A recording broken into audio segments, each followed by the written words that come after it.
The one biggest insight in a lot of brands, I would say, come to us for is we want to understand what the rest of our vertical is doing. How are they being successful? What are they doing to target consumers? We sit on mountains of data that we can then drive from an insights perspective to the brand that, hey, based off of where you're selling today and based off of where you should be selling tomorrow, we're going to help you build a strategy on a end-to-end perspective. Why don't more companies offer affordable international shipping? The answer is because navigating the world of VAT, customs, international duties, and other intricacies make this too much of a headache for most e-commerce operators. Additionally, technical components, payment options, logistics, and yes, varying holiday calendars are all variables that a company needs to consider when it is expanding globally. It's nearly impossible to do without some sort of help. So the question becomes, how do you face this nightmare ready and prepared? That's where Matthew Merrilees comes in. Matthew is the CEO North America for GlobalE, and they solve these problems. On this episode of Up Next in Commerce, Matthew shares the ins and outs of what it takes to equip your e-commerce brand for international expansion. Whether you need to address currency concerns or want to understand the data that drives your competitors to success in the market, Matthew shares those secrets and more on today's episode. Enjoy. Up Next in Commerce is brought to you by Salesforce Commerce Cloud. Respond quickly to changing customer needs with flexible e-commerce connected to marketing, sales, and service. Deliver intelligent commerce experiences your customers can trust across every channel. Together, we're ready for what's next in commerce. Learn more at salesforce.com/commerce.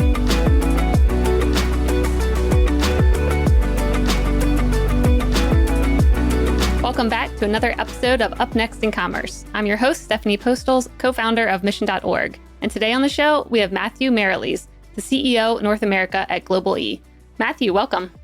Hey, pleasure to be here, Stephanie. Thanks so much for having me.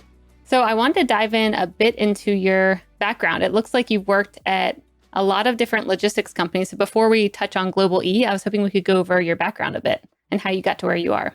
Yeah, for sure. So just, I guess a bit about, me, my background, definitely started, I would say call it my family history, right? Just a family history of fathers and brothers and call it family members who grew up in operations, logistics, and obviously leading here to e-commerce. So I think, as I followed the family tree and fell into place, I think, all in all, it definitely did kind of kick off and start my career at DHL Express, where I spent, quite a number of years in various different, positions, leadership roles and such. And then, made a transition to FedEx, where I definitely did, a lot of the same and obviously now here at GlobalE.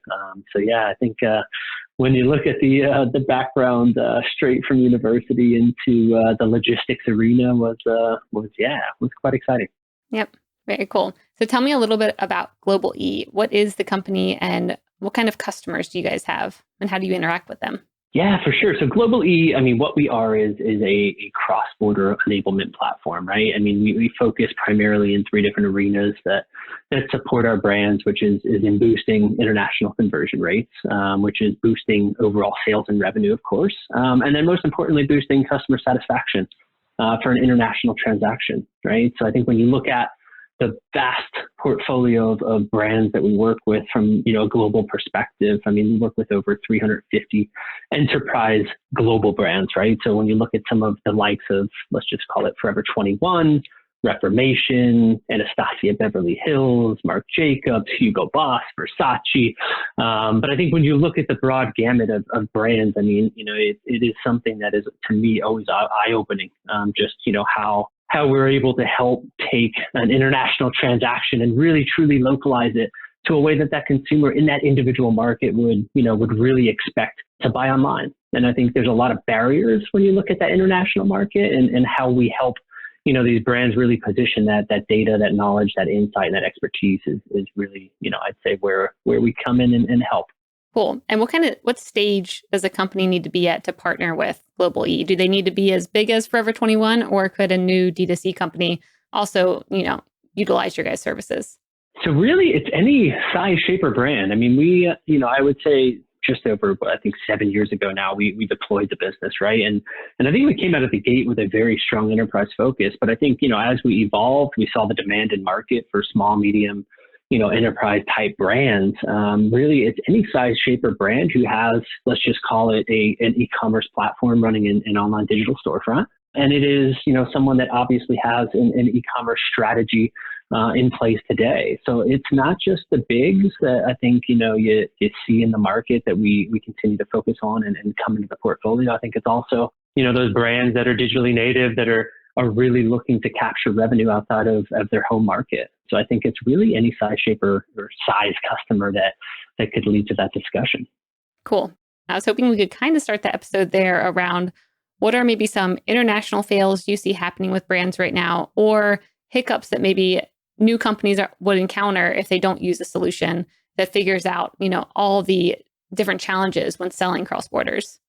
Yeah, for sure. I think sales are important. Obviously, I think, brands all have different approaches to sale, right? There are some heavy sale brands by design. There are some flash sale businesses out there that really, drive high, heavy traffic to a limited amount of inventory. And then I think there's your typical sale holidays where everyone's on sale, which is, typically your Black Friday type periods that we recognize here in the North American market.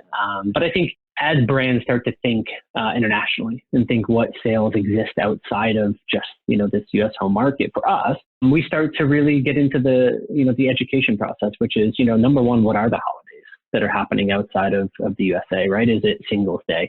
Is it Boxing Day? Is it Click Frenzy in Australia, for example? Which I think is the beginning part for a lot of the brands that we tend to work with is, hey, number one, what are the holidays and where do these holidays exist? And then, number two, how do you get prepared in order to approach that consumer? Is it a similar approach that we have to a domestic customer here in the US, or do they need to be spoken to and treated in a unique way that more relates to them in that market? So I think sales are critically important, but I think as a brand, the awareness of when they're happening, why they're happening, and how to really give that consumer, let's just say the customer satisfaction experience that they would expect is important. Yeah. Are there any holidays that come to mind that you've seen a bunch of brands missing? Because I've heard of a couple of them, like Singles Day. I think especially more recently, we've started hearing about these other sales that go on around the world. But is there any big opportunities or like a time when you say, hey, there's a sale happening and a lot of brands are like, oh, I've never heard of that, or, that's never come across my radar before, but it's like a big important one? Honestly, the three I listed, and the reason for listing them is because they are the most important that typically I would say a lot of brands are just not aware of. And believe it or not, don't have strategies, planned around these three sales. And I think that specifically the two in both Boxing Day and I'd say most importantly, Click Frenzy is probably the one that is most highly missed out of the portfolio of brands just saying, wow, Click Frenzy, I didn't realize how large it was. And it's something that we absolutely want to, help tailor to our market, which is, such a key focus market for a lot of US brands in Australia. Got it. So what kind of strategies are you maybe suggesting to them? Maybe we'll focus on those too. Like how would you walk a brand through these holidays and maybe how to approach it to get into that market? Yes. I mean, I think it all begins with, the communication, right? So number one, we talked about the education, the awareness, which is obviously going to be key. And then I think with the brand, every brand, as I mentioned earlier, they approach sale differently. So I think when you look at, whether it be a flash sale business, whether it be a traditionally just natively sale business who's very highly discounted down to, high luxury brands that like to go on sale, at certain times per year, typically 2 times or so per year. I think it all begins with their engagement, right? And obviously a lot of the brands, they free up their time for these marketing efforts and we help break down a lot of the barriers to get them to focus their time on the strategy. But I think, it begins with setting a strategy for each one of these markets, and it begins with communication, how you're going to touch that consumer, how you're going to touch that consumer in a way that relates locally to them. And then obviously making sure that you have all the tools in place to execute on that sale so that when that consumer hits for an Australian day like Click Frenzy, they're seeing their currency in Australian dollars. They're aware of GST and the 10% that has to be captured on every single order that is being built into your product price. Like these are things that you need to communicate, hey, we've got a great sale going on, but hey, also, we accept your local currency. You can come buy with confidence. So I think, as long as the marketing strategies within the brands are executing them the way they typically do, I think the next step there is to make sure that they've got the tools and the site in place to then, obviously relate to that customer. Got it. And are you helping them implement those technologies, or are you more giving like avenues of like, you could implement this tech stack or you could go with this one? So we typically implement it, right? So all of our brands, like even, all of the ones that I've spoken about in the entire portfolio, basically what GlobalE is doing is helping, let's just say arm and equip their site to be able to speak to an international consumer, right? So and I'd say, a lot of brands come to us and say, hey, we view you as our international outsourced e-commerce team because we need to understand not only that I need to equip my US site to be able to speak to a consumer in China versus Singapore versus Thailand and Canada and Australia and so on, but I also need to know what's the right proposition, right? Like how do I take insights and data and duty and tax and what do I do with all of these different elements that are barriers to that customer buying and how do we break it down so it's local to that consumer and market? And these are when I say equip the site and be ready for that type of volume to be hitting your site so that you're able to convert that customer, that's where GlobalE comes into play. Got it. So it seems like you mentioned data earlier. It seems like you would have access to a ton of data from working with all these brands and seeing what works and what doesn't work. Tell us a little bit about some of the insights that you guys are seeing and also teaching your brands when it comes to selling internationally. Sure. So I think, the first thing that in an engagement with a brand that we have, right? Because there's brands of all different verticals, as you can imagine, whether it be fashion and retail, whether it be beauty, whether it be, footwear, streetwear, and so on and so forth. So I think, the one biggest insight in a lot of brands, I would say come to us for is, hey, we want to understand what the rest of, our vertical is doing. How are they being successful? Like, what are they doing to target, consumers in, let's just say, all these parts of the world? So, we really, I think from a data perspective, we consolidate it and we sit on mountains of data that we can then drive from an insights perspective to the brand that, hey, based off of where you're selling today and based off of where you should be selling tomorrow, we're going to help you build a strategy on a, let's just say, end-to-end perspective, right? So it all starts from when the consumer hits the site, right? Currency. How are you going to show it? How are you going to also locally round that currency to make sure that it's a number that consumer can relate to in that market, down to duty and tax strategy, shipping propositions, and all of the elements that we know are going to have an impact to a consumer buying. And as an example of that, for a few key markets that we can at least relate to, Canada. Right? Canada is a market that acts very much like the US, right? And I'd say far too many US brands that we tend to see will, typically treat, let's just say, a Canadian shopper as they would a shopper within Singapore, right? And basically just take that product that they're selling and sell it at the same experience worldwide and say, okay, but did I think that a Canadian customer is used to paying tax when they hit a local shop to buy the shirt? But they never, ever see, the term duty in market experience. So on your site, you should never, ever display duty and taxes as part of an overall transaction. Otherwise, that consumer is going to be shocked, the extra cost, and abandoned. And there's other elements to how do we factor in duty into the product price? Because that's typically going to be a conversion driver for that Canadian consumer. And that goes even into markets like Europe and the UK, where it's VAT inclusive is the typical buying experience for, European consumer. So the second that a US brand now puts at the point of checkout duty and tax and breaks it out, it's going to cut their conversion in half, right? So these are the insights on a market by market basis where, every country is and has to be looked at independently. And far too many times when we come into these conversations, our brand's just taking a single strategy for the world. And I think that's kind of one of the biggest opportunities to help our brand succeed. Got it. Yeah, that's great. How are you all staying on top of consumer preferences or making sure that, you're staying on top of what's hot? Like you can think of, like WeChat, like it came up pretty quickly and how people are using it changes all the time, it seems. Like how is your guys' company able to stay up with what people are expecting in different markets and how they're buying? Yes, I think honestly, it has evolved over the years. I think as a mature business with a lot of mature brands that obviously we rely on and rely on us, depending on which aspect you're looking at of the business, we've got a lot of robust technology internally that will help with that, right? So from a payments perspective, there's not going to be a single payment provider that's going to be able to take you to offering every single payment method that you need in your arsenal to be able to let's just say, service the world, right? I mean, enabling WeChat, Alipay, UnionPay into China is critically important, but to be able to enable that is, a big challenge, right? So I think typically, what we do to stay ahead of, let's just say, that front is we work very closely with our brands. Like I said, there is a knowledge base out there with our brands that, we've built up over these 7 years that really drive and are a piece of driving our overall roadmap, right? So I think the voice of our customer is so critical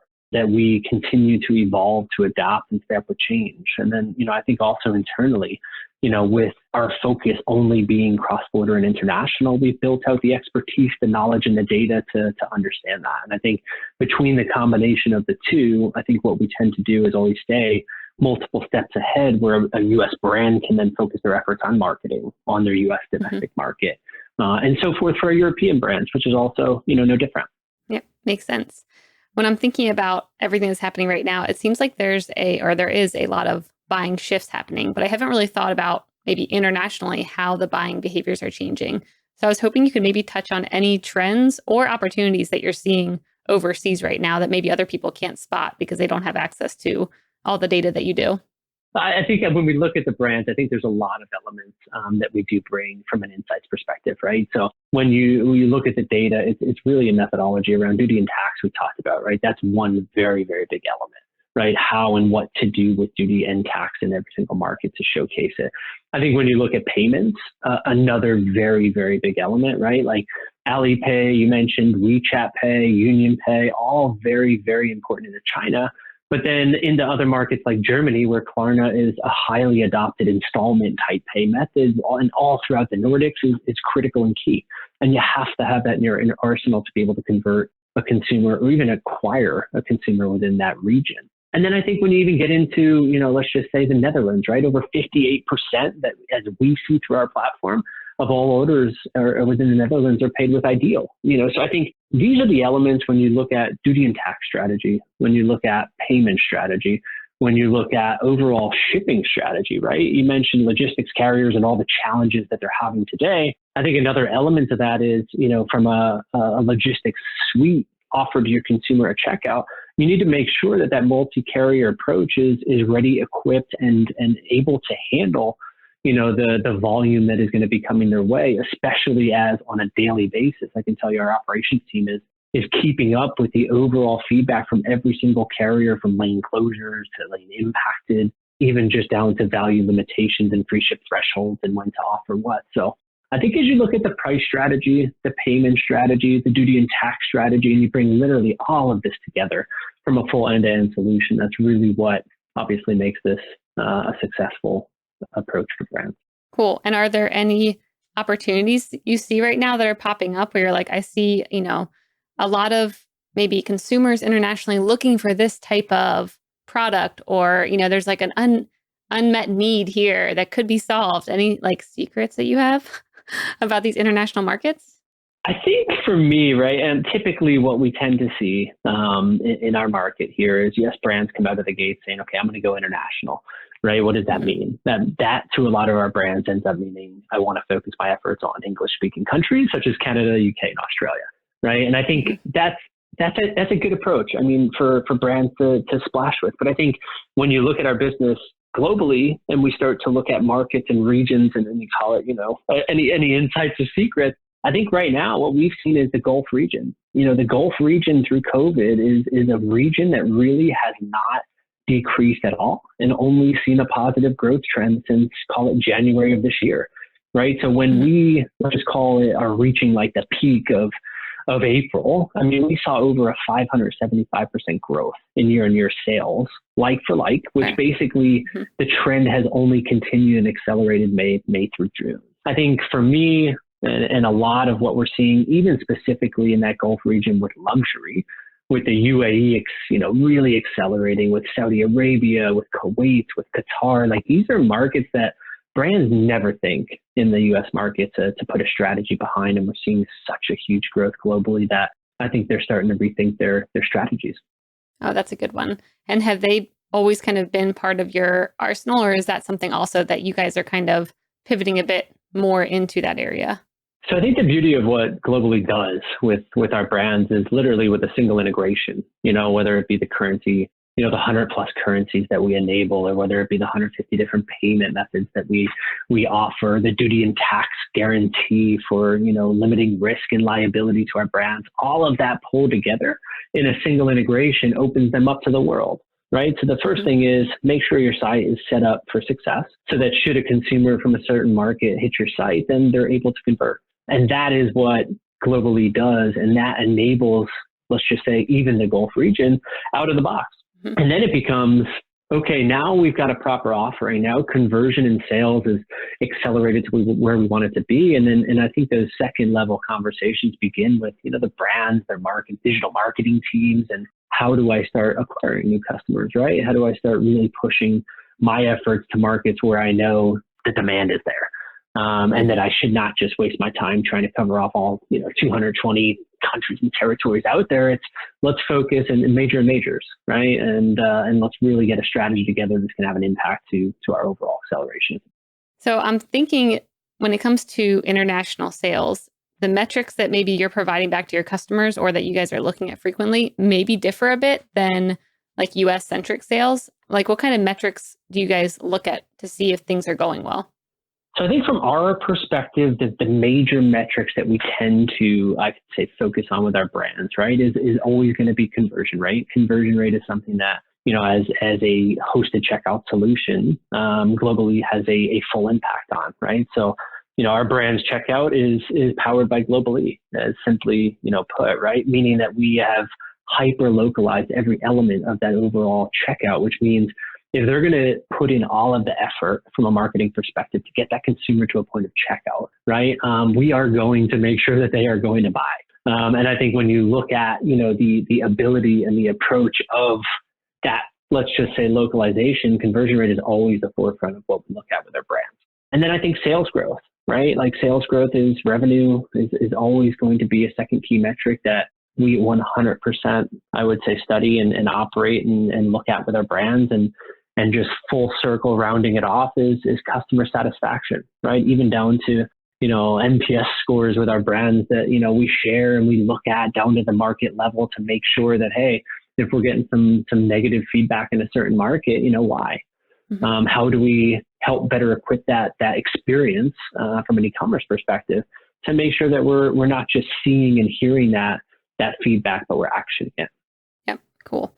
When talking about negative feedback, I was just thinking about when launching a new product, it might be easy to think like, oh, I should go international.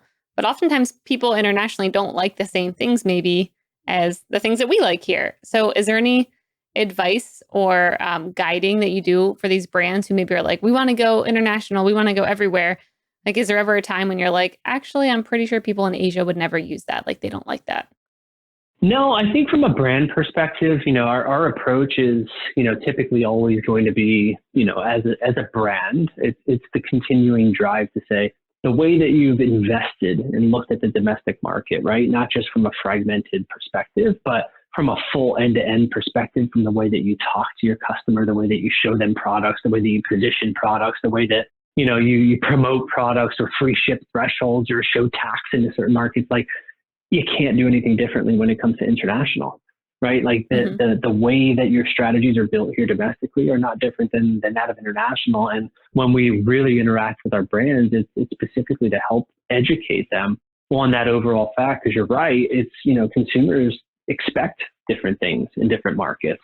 And if you're not setting up your site for success to complete that, which is obviously what, our biggest value add is that, when our platform sits on top of your website, you don't have to worry about that anymore, right? And you can now focus your effort on acquiring new business and new customers, which is really where our brands want to be spending their time, especially the small and mid-sized ones, right? Who don't have these robust teams as some of the larger brands out there. They're, you're talking to owners, you're talking to founders, you're talking to, literally the folks that built this business from the ground up. So they're involved on every single ticket that every single consumer puts through the site, and they're reacting to it. So that's why I think, for them to not have the burden of thinking about currency, thinking about, hey, I have to now register my business in Australia or Norway or Switzerland, or what's happening in the UK with Brexit, and how are duty and VAT thresholds changing in a market like Canada, which is so important. Like this is stuff that they no longer have to think about. And that's typically where, we see the brands heading and we open them up to the world so that they're truly giving an amazing experience for the consumers the first time they ever hit their site. Got it. Yep. So it's essentially on the brands to make sure that they have a product that's good and that will sell internationally. And then you guys come in and take care of everything else. But it's kind of up to them to do that due diligence and make sure that the product that they're about to bring internationally is actually a good fit for that market. Absolutely. And I think when you look at the brands, obviously product placement, performance, they own and control the brand, right? At the end of the day, the customer is the brand's customer, right? It's their data. They have access to all of this data. It's not ours. It's not our approach with the brands. It's always, listen, we're going to push and give you all the bits of information that you need in order to make, and market to that consumer. And then we also help, through partnerships and other marketing channels, even, let's just say bring eyeballs to their site. And I think those are elements when you look at, how can you help brands and how can you obviously to convert that brand, it's super important. Cool. So you just mentioned bringing eyeballs to their site, and that piqued my interest in what kind of effective channels are you guys seeing right now to, bring new customers, international customers to these brands? Yeah, and I'll give you one example that I think is a relevant one, right? And we mentioned because it kind of ties into the overall payment perspective that, we mentioned with offering Klarna within Germany and the Nordic region. And Klarna is getting very active in the payment space, which we've just been following very, very closely. But, I think Klarna has done a very nice job of securing, some dominance in that European market. One of the elements that we've done is we partnered with them. We said, what can we do from a payments perspective to outreach to your consumers, right? How can we take our brands and put their products within the Klarna network of consumers that exist out there to let them know that this small little mid-sized brand in the US exists. And that is something that we've done to help the brands just, as an example, that is super important. And we've seen a lot of value and a lot of return from that, where this is something in a market that just typically these brands have not even thought about, putting dollars into.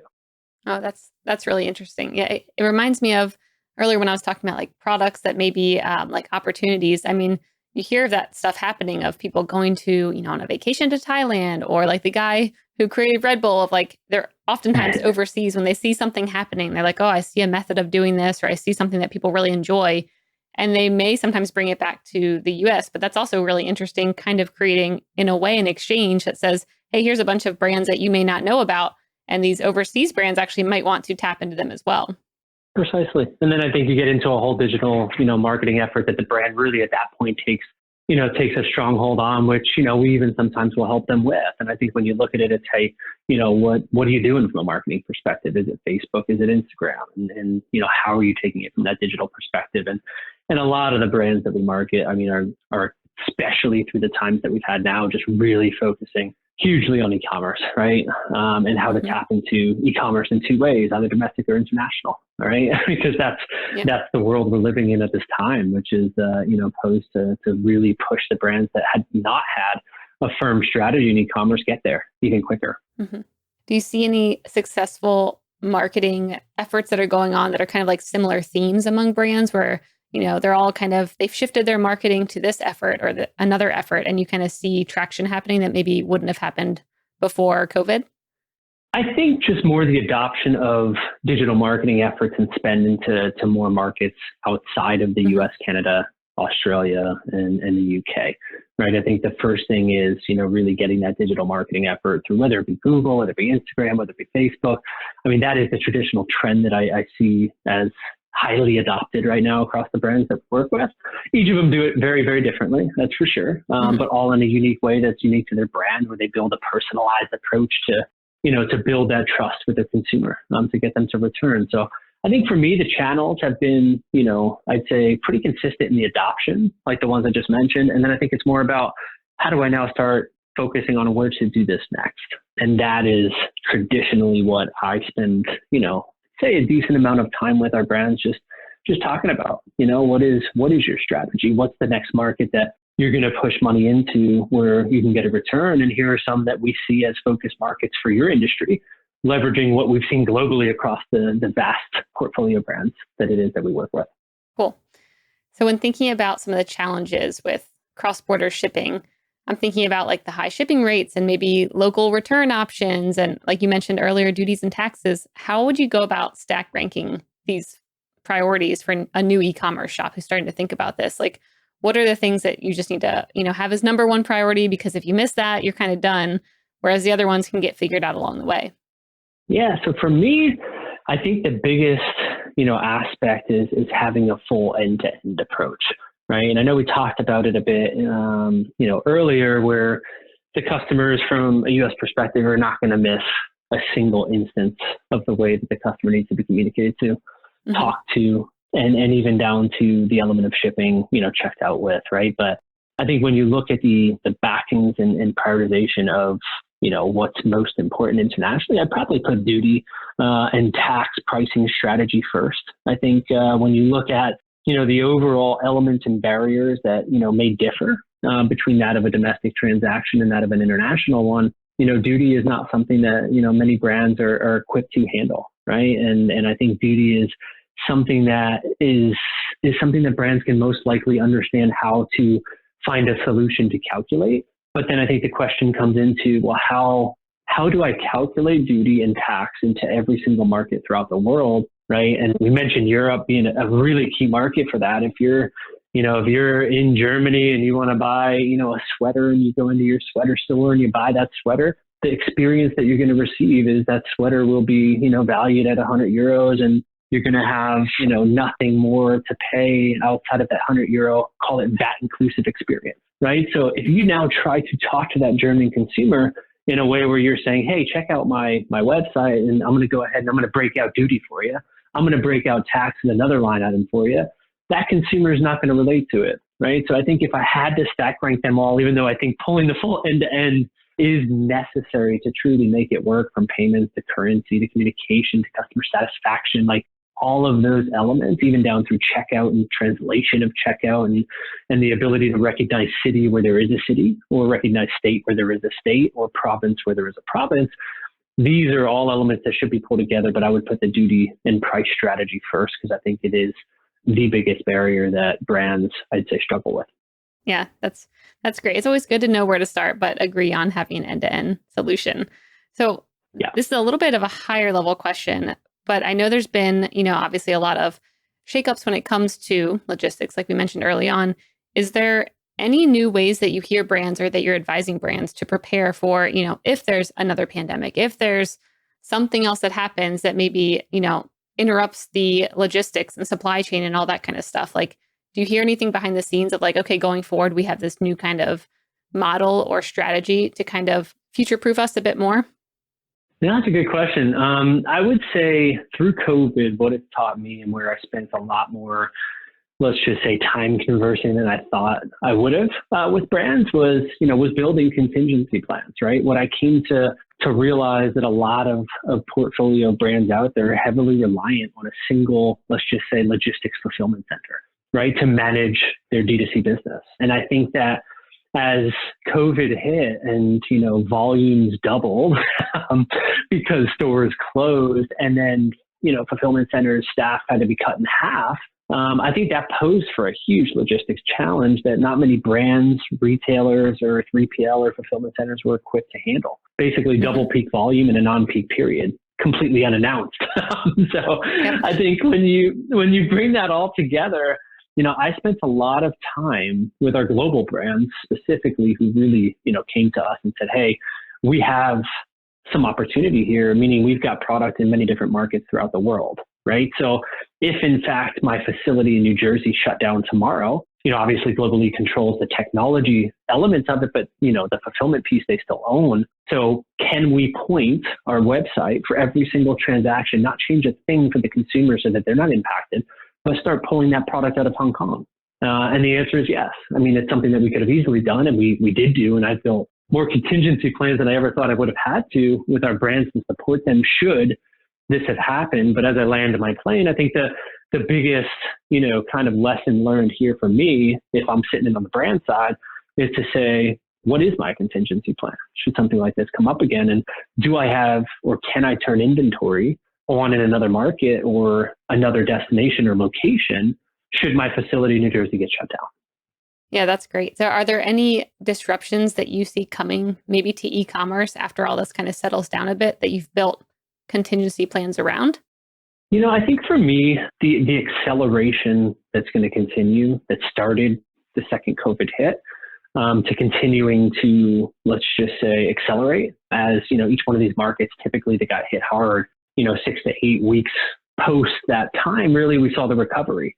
And it's almost like the Far East started and then Europe happened and then the US was kind of the latest, to the table, which was super interesting. But I think for me, what I'm seeing a lot of now as I speak to all of our brands on a regular basis is we're seeing a lot more brands now equip their business to be more digitally native, right? I think the old model of, kind of taking, let's just say, product and putting it in inventory, in market, next to that consumer, and having a very, let's just say, highly driven brick and mortar strategy has changed. And I think that the more personalized brands that are equipped to continue to, let's just say, accelerate their digital strategy is either doubling down or it's accelerating. And I think that is, to me, the biggest, disruptor that I see coming in this landscape, which is digitally native brands that exist out there that are highly emotional and personalized to their consumer are really thriving during these times. And I think that we're seeing a lot of the larger, more complex brands that are out there start to really build accelerated strategies to make sure that they keep up. Very cool. So if I'm a newbie with, I'm building my new e-commerce company and I'm starting to think about, going international, is there where can I actually look to find out what's happening behind the scenes at some of these brands to maybe see how are they operating their logistics or, what is their playbook? Is there anywhere or communities or anything like that I can kind of learn from other brands or see the behind the scenes of how it's working? Yeah, I think, typically there's going to be, from an education perspective, we see a lot of brands adopting, different cross-border publications, different cross-border strategies through, a lot of the conferences that have now become digital and more, I would say, highly, let's just say, easy to access, right? It's in the past, these, trade shows and all these things that used to really thrive on, required a lot of time, a lot of dedication, a lot of effort, a lot of money to be able to access. And I think, now what I'm seeing with these all going virtual is you're starting to see a lot more of adoption into these, these channels where it's a lot easier to access. Mm-hmm. And then I think when brands typically come and they're looking in the, enabler arena, they learn quite a bit, right? And I think that is one of the things every time we do talk to a brand, it's, is the first thing that they ask us, right? How is our peer group performing today? And are you happy, with our conversion and how and what changes can I make to be able to improve? And I think that's just, one of the biggest, I'd say, value adds from a data and an insights perspective that brands look for. That's great. Yeah, I really like the idea behind the virtual events are kind of leveling the playing field. So now everyone can get access for either cheaper or free, not have to travel. Yeah. That's a really good point and a great place to start. Yeah, for sure. So before we move on to the lightning round, is there any topics that you really wanted me to touch on or cover that you were hoping I would bring up? No, I think you hit on a very wide gamut of everything, which is great. So no, I'm fine. Okay, cool. Yeah, I do like to go in many different areas of the conversation. So, all right. All good. Yep. The lightning round, which is brought to you by Salesforce Commerce Cloud. This is where I'm going to ask you a question and you have a minute or less to answer. Matthew, are you ready to go? I am as ready as I will be. All right. What's up next on your reading list? My reading list, I would have to say Peppa Pig is one of the next books because my daughter is begging me to read it to her. So I will be most likely reading that this evening with her. It's between either, I would say, Peppa Pig or a Star Wars book. So I'm trying to push one way. I'm not going to say which way. Exactly. Peppa's super popular right now. So that is next up on my reading list. Cool. I mean, that is probably very honest. That's probably mine too. I like it. Yep. My son is obsessed with that as well. So, all right. What's up next on your Netflix queue? Netflix queue. No kid stuff. I would say no kid stuff right now. I would say Dexter is been recommended highly to me and seems to get a lot of good ratings. So I think that with COVID now in place, my wife and I will we'll saddle in and watch and begin to accelerate the number of seasons that a Seas the Texter will bring. That's cool. So if you were to have a podcast, what would it be about and who would your first guest be? I think if I were to have a podcast, I would say, my podcast would probably focus something around sustainability. I think that, right now with everything that's happening in the world today, and when you look at, the impacts of COVID and everything else that has happened in the world, I think that you're going to see a lot of brands really adopt sustainable activities and life and just in general, right? Even down to our arena, which is, call it shipping and then how to package, materials and stuff. So I think when you look at it, that would be, for sure my approach. And who would my first guest be? I think my first guest would probably be my mentor, my father. I would give him the opportunity to be the first guest on my show. And at least jump in and be able to share that memory so that should that podcast take off, I know that I could say that I started it with a family member. Oh, I like that. Yeah, we have been actually talking about starting a sustainability podcast. So now I have a perfect host. You're it. You let me know. Yeah, awesome. I'll call you up. All right. Yeah. One more. What is a either favorite piece of tech or a new e-commerce tool that makes you more efficient or you're having success with? I would say right now for me, there is a tool called Monday that we had used that has brought us a lot of efficiency in the overall arena of project management, right? So I think managing the level and the amount of projects at a single time can be at times overwhelming, right? So within our project group, it is a tool that we've adopted that I actually find very, very insightful because it really gives me a nice view and a clean view of, let's just say, the overall working structure of what we currently have to deploy and make sure that we continue to support each one of the brands in the queue, whether it be small, whether it be large, and get them out on time to hit their overall deadlines to, accelerate their business. That is great. I will have to check that out. Well, Matthew, this has been an awesome conversation. We really did go all over the place, and I think our listeners will love it. Where can people find out more about you and GlobalE? So for me, I would say GlobalE, obviously hit our website, www.global-e.com. I think you'll learn a lot, right? I think a lot of the statistics, a lot of case studies, a lot of country market reports, a lot of, let's just say different case studies and things that we've done is going to be there. You can engage us there. And then, obviously we are happy to help any brand of any shape and size. So if this becomes something that you'd love to engage us on, hit the website, submit your information, and we've got a team member in pretty much any part of the world that's going to be able to help you, which is an incredible, thing to be part of as such a global brand that we are. Amazing. Cool. Well, thanks for listening, everyone, and we will see you next time.